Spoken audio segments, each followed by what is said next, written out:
some of that, and there may be some hot button issues related to those things that we may be lacking, that we wanted to include. This is ultimately the community's plan, but you guys are the stewards of the plan, and you guys are going to be the ones who actually approve the plan. So we thought it would be a great idea to have this meeting to discuss any hot button issues the council may have. I sent out some meeting minutes of the community meetings we had, just for your information, so you guys could see what was being discussed. I did send out the surveys we did. One was a community survey to the residents of Ravenna, and also we did a survey to the students of the high school, and the majority of which were filled out by freshmen and sophomores, but we did get some seniors and juniors in there as well, and it was interesting to see all of those different opinions and takes on things, what they would like to see, what they like, what they don't like, what could be improved, how they interact, that kind of stuff was involved there. And then I also included at the very back where the committee is with their draft, I emphasize draft goals and objectives, as well as strategies to implement those objectives. So I thought that might be also helpful to see the kind of things that are already being discussed, but there may be things that aren't in there. At our last meeting with the steering committee, for example, a hot button issue they raised was the idea of a business welcoming committee where a new business comes to town and they would get an opportunity to meet with the chamber, Main Street, the mayor, police and fire, and any of you all who might want to go down and introduce yourself, to maybe the service director. The idea there is to welcome a business, provide contact and service information so that they feel welcome, number one, and they knew who to contact going forward, and that they just feel like they're recognized as part of the community. And at the same time, it gives the police and fire a chance to find out more about their business, what might be there, and to understand the value and the importance to the community that they bring. So so that was one of the hot button ideas that we discussed. Now I can go into some detail with the community surveys and or the goals and objectives, and part of my biggest concern about tonight is that you guys are so friendly with getting along with stuff, but I really want you guys to draw out as many hot button issues that maybe you may have thoughts about. I know, and I don't say names, but I know when I was here, for example, zoning is a hot button issue that we need to update the zoning code, and I'm not going to take any more of their thunder. I mean, they may have more specifics of what parts of the zoning code they would like to see addressed. Housing is maybe an issue, safety may be an issue, parks may be an issue. As a hot button thing, schools, even though the city does not really have much control or influence on the schools do have influence on the city, because the more people look to invest in living here, that is definitely related to schools and how people perceive the schools. And there's nothing wrong with still working together to promote schools in our community, so that people do want to live here and they do find the schools successful. And I do believe that personally, that the schools are doing great things, and a lot of times it's more about getting the information out of what's actually happening than the rumors that people want to live by, unfortunately. So anyways, I don't want to be, I sound down for some reason. I want to be up and ready to go. So what kind of ideas, well, first off, what's the preference? Would you want me to go over the stuff, or you just want to start shooting out ideas? I have our new senior planner here. She just started last week. This is Amy Reichland. This is the city council. You met most of them. The late arrivals, you didn't get a chance to shake their hands, but maybe afterwards. I think it'd be best, unless there's something about the comprehensive plan that you're interested that Todd can, provide some background information on. My suggestion is we just jump in and see what kind of, I have a list, and these are ideas that we've actually discussed during our comprehensive plan steering committee meetings, but I'm more interested in what council members might have on their minds when it comes to planning for the future, and what ideas you can bring to the table tonight. And if you haven't had time to think about it, if you haven't done it, then we can dive into my list. But I thought I'd just open it up for anybody to start us off. I was going to suggest, since we do have 40 minutes before our next meeting starts, that may be okay to give Todd 5 minutes to kind of review what you said you wanted to do about what some of the issues were that were in the preliminary draft of the plan? Is that what you said that you were thinking about doing, or was it just more about what the survey had entailed? I can do either. I was thinking more about what the survey entailed because those are the issues that people were saying, like, these are our concerns. And I thought maybe I could hit the highlights of those concerns and or the things that are going well, because the things that are going well in the city, you want to keep those going, but the things that they might say, oh, I wish this was different, those may be take another look at. So I can do that really quickly. I'll start with If it's okay, a few Yeah, minutes? sounds good. Okay. I'll do it super quick. Hopefully I don't lose you. I'm starting with the community survey. Basically, almost over 90% of the survey takers were 30 years and older who took the survey. The things that they liked, they were able to select like their 3 to 5 favorite things. And so their favorite things included local access to the surrounding areas, historic character of the city, housing affordability, police and fire, and a sense of safety was the things that people appreciated. That's on page 2. On page 3, we go over the things that they disliked. And so we had roads as a top score there, unfortunately. Building and home conditions, the need for sit-down restaurants, the idea of shopping and retail, and then lastly, education, and as like the top 5 issues there as they had concerns with.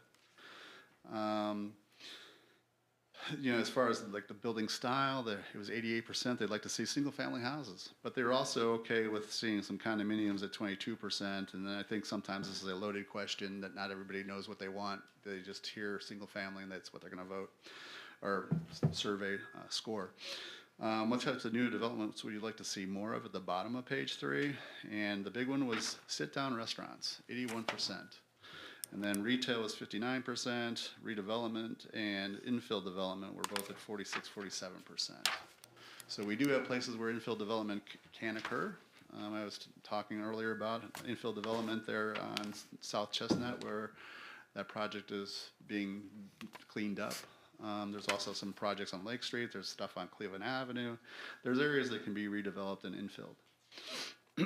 Going over to page 4, how important are the recreational needs of the city, local recreation and facility needs, and I'm just going to hit the ones that were over 50%. They would like to see more sports for all ages, and that was in the middle of the page. And then the other things were, that was agree or strongly agree, over 50%. Everything else was, in the 40s, as far as they would like to, have more recreation areas, bike paths, etc., bike lanes. At the bottom of that page, historic structures and should they be protected, 83% said yes to that. We go down to page 5, and these are different community events that are put on by different agencies or different events in general themselves. That's page 5. And again, I'm going to go with the ones that are over 50%. So Ravenna Parks and Rec, they are satisfied to very satisfied with their events. Main Street Ravenna had a 63% satisfaction on the Main Street events. The Balloon Affair was 61%. I go over to page 6. There's a lot of other events / parks in there. And that one, the car show had a 67% favorable rate on that. And then I go over to page 7. They're also extremely favorable, satisfied to very satisfied with the Portage County Hike and Bike Trail, which is at 67%. So that was just a really brief summation, which is what you asked for, of the community survey. I'll jump over to the youth survey, where 50% of the respondents were sophomores, and then 30% were freshmen. But then you had a couple classrooms full of juniors and seniors who took this. So what did the students? What they liked, the things they liked about Ravenna, and they had in here places to hang out, parks and trails, restaurants, youth activities, sports leagues, and the library. Those were their top choices. And then you go over to the worst things they liked about Ravenna, or didn't like about Ravenna, I should say. It was shopping, places to hang out, which they said it was a good thing, the schools, and then safety was one of their concerns. They also mentioned roads was a thing that they were concerned with. After graduating from high school, 58% were planning on going on to further education, 37% were going straight into employment, and then 4% approximately were going to enlist. And of those who are going to further education, another 5% of that 58%, or almost 6% actually, were going to go into trade schools, and then the remainder were going to college. These next set of questions was, how do you rate the city schools? And I think this first question should have been good, fair, poor, kind of thing. And I think we don't get to that until we get down to the community facilities. But anyways, 43% thought it was, the schools were fair, and then another 15%, so 58%, thought they were, 59% thought the schools were good. As far as safety goes, you have 70% think safety is good, even though that was a concern in one of the other comments. The community, cultural facilities, churches, city hall, libraries, you're up into the 76, 77% range there. Sidewalks and bikeways, 67%. Roads, that was 43% is good to fair. Flipping to page 3, community pride and history, that was 73%. Parks and recreation, that was 66%, thought they were fair to good.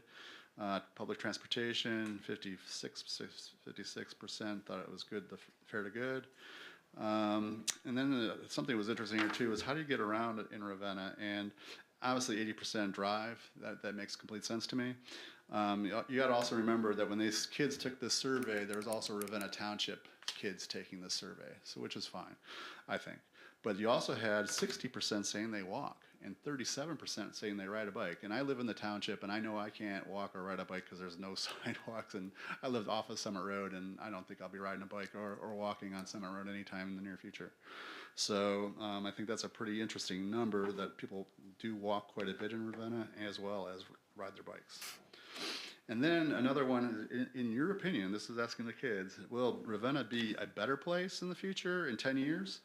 Will it stay about the same, or will it get worse? And the majority, 55% said they thought it would stay the same.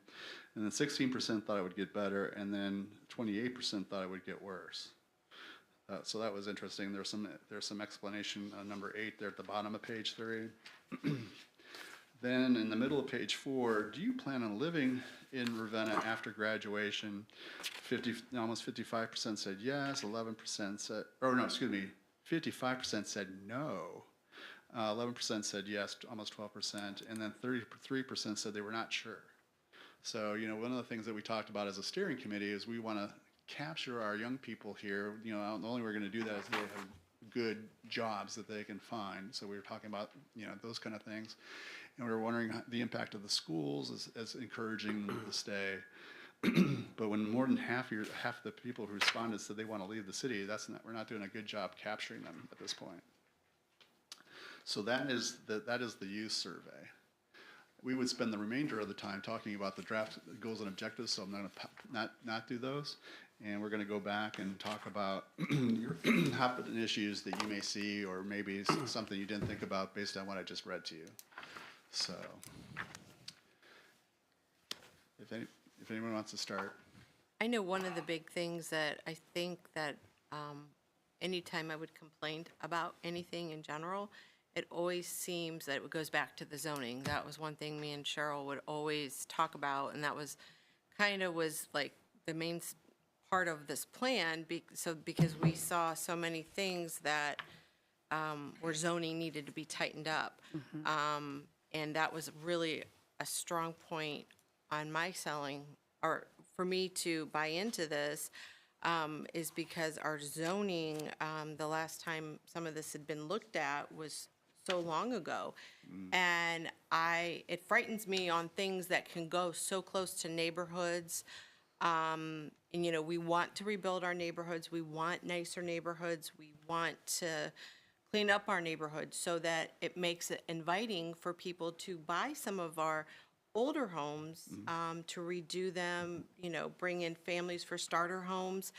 But then depending on the zoning in the area that they could buy, it could be detrimental to what they're buying into the investment on a home. So I know that was always really a strong point to me, was zoning and neighborhoods, to really tighten that up. So I wrote down a couple things really quick, because zoning is such a broad thing. Yeah, it is, and I'm not really, Cheryl's more the guru on knowing that. We've talked about that many a times in the past, and I'm trying to think off the top of my head. Updating it, right? Like giving it a good look to make it for 2025, not when it was written in. Well, that and to tighten it up as Right. well, maybe, some of the stuff maybe that like you said, that has come into play or that can be located in certain areas that years ago you wouldn't have thought of, or limiting, maybe certain establishments, in a particular area, so you don't have multiple. And One of the things that I think it's important, and this goes back to, Todd will agree with the planning ideas and thoughts. If we had a tragic thing, if we had a tornado that came through here and wiped out Ravenna, and we had to sit down and we were going to look at how we want to rebuild, what would we want our city to look like if we had to start over? And that's where you start with your zoning. And you make it so that as things change over time, obviously if there's a business or a house or something in a place that isn't necessarily cohesive with the new zoning stuff, it's grandfathered in because Right. it was existing. But if that house would ever fall down and you feel that that area would be better suited for something else, and it's in the zoning that way, then it changes over time and improves. So nobody wants to think of something like that happening, but that is the idea behind doing the comprehensive plan and redoing the zoning. If you had a blank slate and could start over, how would you want Ravenna to look? And what would you want here and where? I think too, for me with that, we focus so much, we do a great job focusing on our downtown area, and our downtown district and our downtown businesses, but we also have businesses on other parts of the city, and if we've and in residents, right? And if we focused just as much on those, we might see some more restaurants, we might see some better businesses, we might see better housing, but we tend to focus just on the downtown I area would like to a lot. see, personally, I would like to see a lot more focus on the west side of town, including Main Street and all the residential areas. It's a very old, a lot of the residential areas over there are very old. You see a lot of properties that seem to have deteriorated more than you see so much on the east end of town.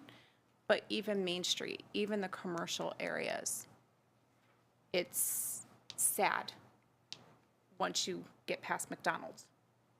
well, yeah, a lot of the businesses that are coming there are ones that are focusing on poverty, and that's what you're gonna get. And so, yeah, the west end of town also coming with our economic development that we have been starting to do towards Ritztown with the JED.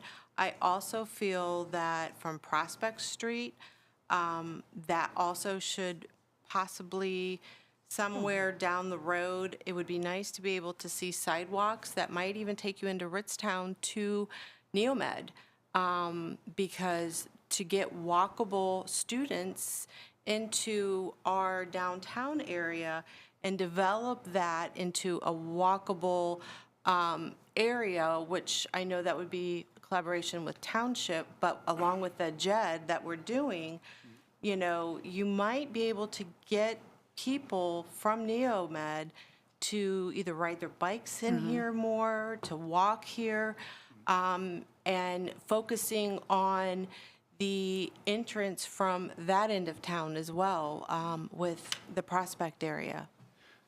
So I wrote down just a few snippets from what you guys have said out loud, and you can tell me if I'm wrong on any of these, but I wrote down things like property maintenance, housing availability, design guidelines, again, back to the way things look, affordability, the ability for people to afford homes or rentals, compatibility, make sure that we're putting uses in compatible situations, redevelopment, non-conformance of uses, changing over time. So we got to look at where are our non-conforming uses and how do we change that to a conforming use.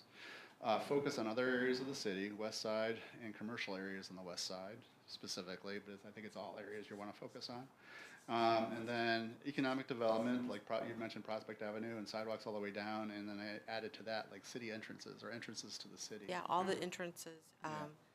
I think the East End is because of the homes and stuff coming into the city, it's much more desirable than our other entrances in the city. Cleveland Road has cleaned up.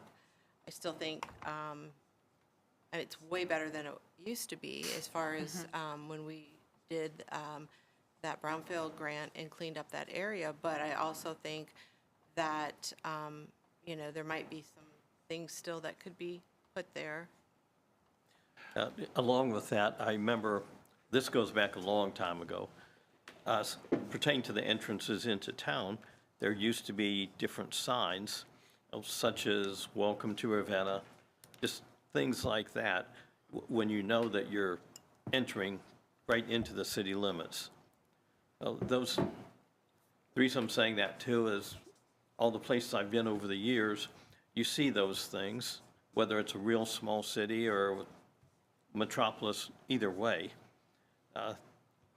Those things are just nice to see when you're entering.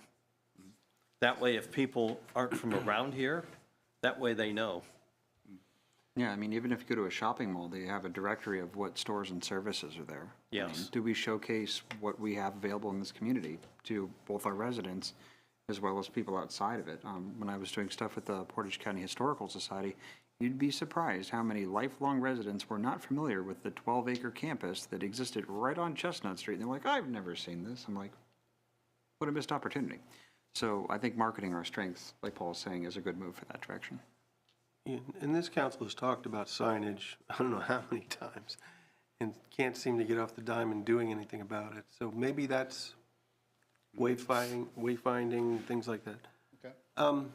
Okay. So another sort of dimension to the zoning and, what we want in our city, sometimes I think it helps to brand ideas. And one idea we talked about, because I brought it up in our steering committee, was the idea of marketing the city as a work-from-home place. Only because so many people do now, as opposed to the more recent past, before the pandemic. More people do work from home. So how do we, and that's just a free-floating idea. And how do you sort of like translate or transform that into something tangible? I don't know at this point, other than we did talk about and are investigating broadband for the city. It would be a great initiative and improvement in our infrastructure if we could provide broadband in an economical way, maybe partnering with some sort of internet-based company to provide broadband throughout the city. I mean, that would be a component to advertise, to say, hey, we have low property taxes, although they're going up. We have a nice, pleasant, small-town community. Come here, work from home, and we'll provide you with the infrastructure to do that. So I think sometimes you guys are talking about some real big ideas, and that's what we need to do. But if we can sort of like drill down to some tangible things too, that would be nice in connection with some of these broader discussions. No, I agree. And as far as the work from home thing, I do work from home. And I think of the restaurant thing that was mentioned a lot of times, like whatever we can do to bring some, I love Dos Coronas. It is my favorite but you can only eat it so many times a week. So like to have some more choices so that when I am working from home, if I want to run out and grab a sandwich or get something, I'm not I don't have to drive out of Ravenna to go do that. So, yeah. And The thing is, I'm sorry. Oh, go ahead. The thing is, I think we also have to remember is they have to want to come here. Right, right. We can say, we want them, but they go by studies. Yes. And, just like Starbucks, they have studies, they do, they analyze things. And you have to have so many numbers, and a lot of these big chains, before they come, they do their own, Due diligence, yes, they do. That's why I think too, if, we were able to show, Neomed being able to get here, having the walkable sidewalks, the amount of college traffic we could potentially have between Kent State, Neomed, having Maplewood, the school, the younger population so close, and, finding a way to draw them and showing them as, marketability for them, And- for these type of restaurants. Another thing along with that is when they do those surveys and marketing, they want to find out what's in town that's going to draw people in so that we will be patronized that much more. Where if individuals are attending different things, they know there's a very good probability they'll patronize our whatever type of restaurant, as an example. So the more different activities, a higher probability.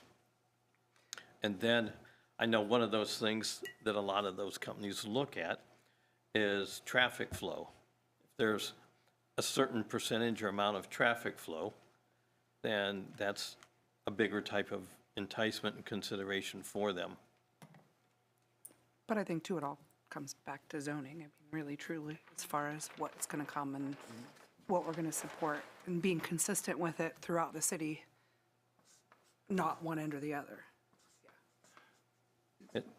Yeah, I was going to say that, Christine, you're correct about the zoning and traffic flow and studies, but I think it was working with those local, or national, not local, national chains of restaurants, find out what their standards are, what their requirements are, and figuring out how we can, somehow gear ourselves so we look more, I don't know what appetizing is the right word when we're talking about restaurants, but more appetizing. Attractive, there you go. Attractive location Appetizing sounds good too, to though. locate here. So I think that's, even though it's part of zoning, it's really a subset of that because you're trying to attract somebody. And zoning more or less accommodates or sets requirements, minimum standards for the community. And as an example, the old, where Tops used to be years ago, it would be good if one day, if one company could come in and consume that building, or if a few smaller companies be subdivided in there as such, because it's been mentioned that that part of town, it's really diminished as far as businesses go. That would be nice if once something moves out, that it could be taken down and put nice houses back up. Boy, I remember being in those houses before they came down, and That would be a perfect zoning they were thing that it could be fantastic. changed a little bit in that area of what goes in And I there. think with that, you have to think about if you want to see West Main Street as residential, or do you want to see it as commercial?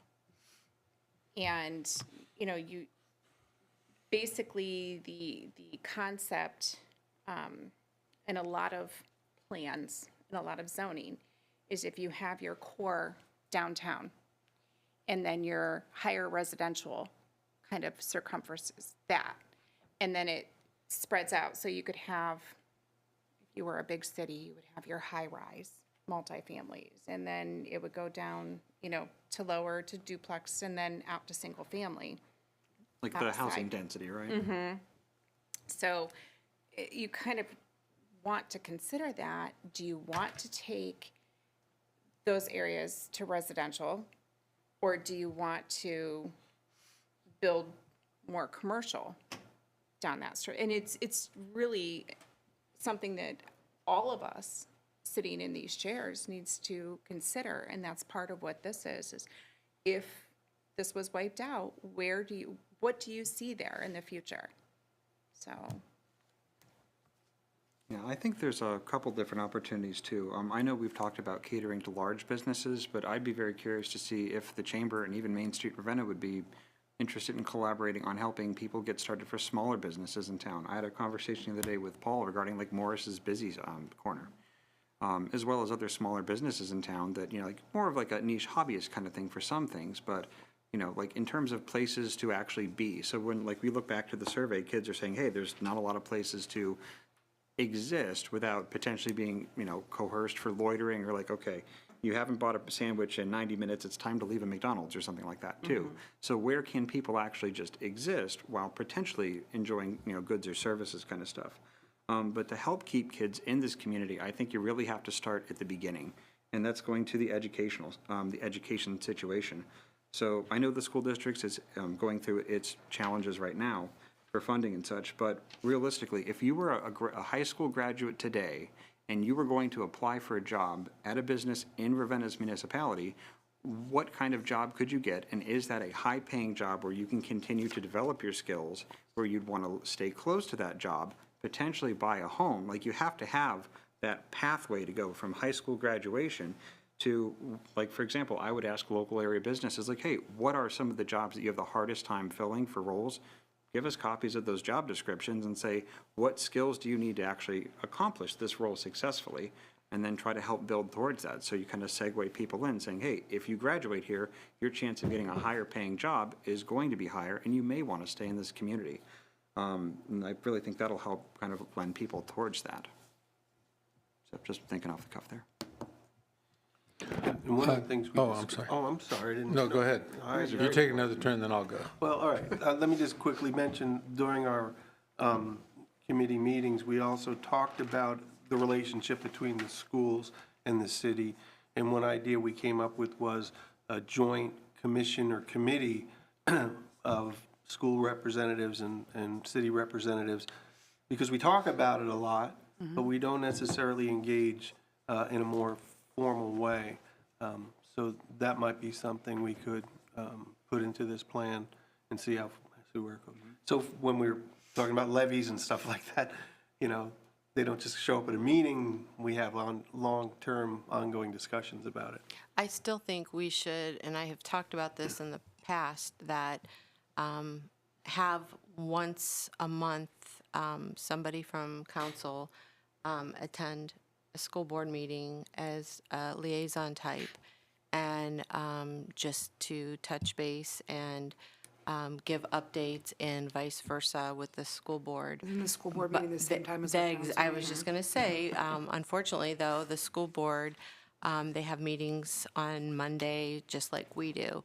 But I would like to see down the road some way to collaborate, so at, one juncture, maybe it not be every month, maybe once every 3 months, to actually have somebody from here as a liaison, like we do Parks and Rec, like we do some of the others, to be a liaison with the schools and vice versa with the city. Because I think that would really help mend the communication barrier between the two. Yeah, for sure. It's a nice bridge to build. Just a couple comments. As Rob said, signage is mentioned several times in the goals and strategies, and I agree that I think we've spun our wheels on this a little. It's still difficult to see when you're at the corner of Chestnut and Main a sign that says which street Chestnut is. It's there, but it's really small, and I think signage is included in some of the goals. I think that's important to keep them in. Another one that I wanted to mention that I thought might be, we could get some good out of, is under Goal 3, Objective 1, strategies listed there that relate to a balance of housing between rental and home ownership. One of the things that you talked about is evaluating where the rentals exist in the city, and I didn't know if that was by a house map, a density, or a percentage map to see. I think that's something that's important for us to know what is there, to know what is there and where is it. Our private home ownership in Ravenna, I think, has fallen below 50% now for single-family units. And so I think that's important. Also, number 5, strategy, developing strategies to increase home ownership. I think that's an important thing for, that's under the same one, goal 1, objective 1, strategy 5, talking about that. One that I would like to see a little bit more on, there were some things related to parks in the strategies and goals. I think Lake Hudson is an underdeveloped underdeveloped entity that could be made great, and it would need concerted effort to do that. As we talk about recreational areas, things for families, there's a lot of potential out there. We might not have been able to do as much with it in the past as we would like, but I think that would be something that could get great benefits, improvements in that park. And I'd like to see something like that included in the plan. And I heard comments from residents recently about the street signs where they're not, just say, highly visible. And some are hidden a little bit by some of the horticulture. Well, even just visibility, like at certain intersections, you know, if you go up to the stop line and you stop, you look both ways, there's sometimes actual signage obstructing your view of traffic and such like that. Yes. So I think that there might be some ordinance cleanup we have from that as well. I think for me too, signage, I've been on sorry, Matt, I'll drive you crazy about this, the school signs. We don't have flashing signs at all the schools. They updated the ones at West Park, which is awesome, but you can't read the restricted hours till you're standing right in front of it. The world's So tiniest everyone sign. flies right through it. So like those things like that, I think are important for safety purposes and consistency throughout the city as far as signage goes. We've touched upon all but one of the hot button issues I had actually remembered from our meetings. So I'll bring up the one that we haven't talked about.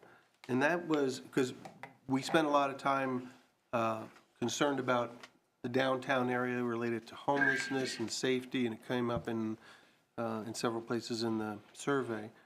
One of the ideas we talked about was a police presence downtown, a consistent police presence. Now, we may not have the same ideas about how to do it, right? I think Cheryl had some ideas about rotating different shifts and different policemen. My initial idea, which I think is just a fine idea, was, you know, this equivalent of a school resource person being assigned downtown. But, and, you know, it doesn't really matter. The idea is, you know, would a police presence, and I say police only because that would be the formal way to do it, but it would be more of a community engagement idea, that we would have somebody there as a, you know, safety. You see a policeman walking a beat, you know, you're probably less likely to hold up the, you know, the store downtown. And then they could also be engaging with the homeless people and some of the mental security issues that they have downtown, and then the merchants would probably feel a lot better about that. People walking around would feel a lot better. Yeah. You were walking and. I know, I don't know if that everyone. would be considered part of the plan, or if that's more an administrative thing. Well- I mean, I know the police have been downtown a lot more since, I mean, I'm downtown a lot. So I have seen police walking down, so I know there has been, Jeff and I have talked about an opening in his budget, and just kind of, there's been talk back and forth about changing maybe a position because they don't have the ticket person anymore. But as far as that being in the plan, I don't know if that's like a plan issue. That is more of a administrative issue as far as availability too. because I know this goes back quite a few years ago, there were 2 officers on bicycles, but I don't know the amount of officers that were employed then compared to And now? there was a grant that did allow for that at one time too. Okay, So there is a grant that, I forget the name of it, I think Steve Edinger might have did that grant, where it was Yes. like a, now that you said that. yeah, there was a grant a long time ago, where I it was remember like an those were outreach big. type of position, and that allowed for that person to be Yeah, I able remember. to do more of that type of work. So, yeah, but I'm not disagreeing with the police presence, but that is something whole different than I think what Yes. that this is. Well, Well, we do mention police and fire in the plan, and so this is, I think, what's being referred to as community policing, and I may have been the grant, community policing related grant, where Yeah. they could ride bikes or walk. So I think it's part of the plan. It's something you don't have now that you want to plan for having. So it could go in the plan. Again, it's your plan, so you guys get to decide what actually goes in the plan at the end. But it's just a helpful tool to remember, or when you're writing grants, Yeah. it's in the plan where we want community policing, you find another community policing related Yeah. grant, and then there it is. I think the key word in our discussion tonight is comprehensive. If we're going to have a comprehensive plan, we don't want to say what can't be in it, right? So, but I like to think of these things as more of an idea, not as a structural thing. Obviously, the administration would have to implement something like this. And how and when, those can be variables that, make it happen years from now if there is a grant, or how it gets implemented. But I think it's just the idea of addressing homelessness, addressing safety issues, and addressing, community outreach. And that's one way to kind of do that. And when it goes here to youth activities and sports leagues, I believe that's primarily in Parks and Recreation Department there. It was nice to see across both of the surveys for the younger and the rest of the generations that there was a strong interest in like the hike and bike trail, parks and recreation. So I think that's kind of another encouragement to, prioritize some parks and rec development. And for access for things too, because like there's the hike and bike trail that cuts across the north side of town. But really, what is there on the south side of town? Unless you really like walking along Riddle. Like, do we have much parks and things like that? I know there's No. Diamond, there's the volunteer park there and such, but in terms of accessibility kind of stuff too. Well, I mean, the hike and bike trails, most places don't have two. Yeah, I know that. And maybe there's some way to wind it around, though. There's always, Kent State's done a marvelous job of connecting all sorts of different walking paths and such like that. So there's a ton of different ways. If you're going on foot, bicycle, or, pick a mode of transportation, you have a lot of options there. yeah. Well, I think that would be an interesting approach, somehow to, spider web the hiking. And we've talked about that in terms of signage. How do we get people from the hike and bike trail pointed downtown, things like that. So it's not without, I think that would be a good part of the plan. Like for feasible next steps, like having access to be able to walk your bike up downtown, and then enjoy the shops while, your bicycle's not just riding away, We have bike racks now. That's right. We do have I'll ask you later about where they are, so. Oh, yeah, Bob got those. We just got the bike racks, but I don't know where they are. Did you put the bike racks up now? Yeah. Okay. I'll follow up with you later, Bob.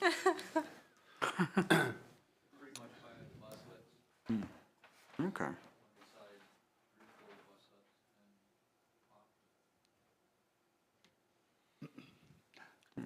Are there other, we've talked about quite a bit, and hopefully this has been helpful for you, Todd, to, and we'll circle back in our steering committee to I will talk about some of these things. I'll put the list together, compare notes with Amy here, and we'll send that list back out to you. You guys can say yay or nay to anything we put down on there, and if there's anything you want to think of, obviously this is a free-flowing process. The comprehensive plan is not written in stone. It's a living document. So if there's anything different or new that comes to your mind, like you're thinking about after this meeting, for example, feel free to let us know. That's what's important. Getting these ideas on the table is extremely important. Thank you. Yeah, no, thank you guys. I was worried that you guys would be quiet tonight, but you guys weren't, and that was excellent, so I appreciate all your assistance tonight. Thank you. Thank you, Todd. Okay, well, we have no other business for this meeting. Can we get a motion to adjourn? Adjourn. Second. Everyone in favor? Aye. Aye.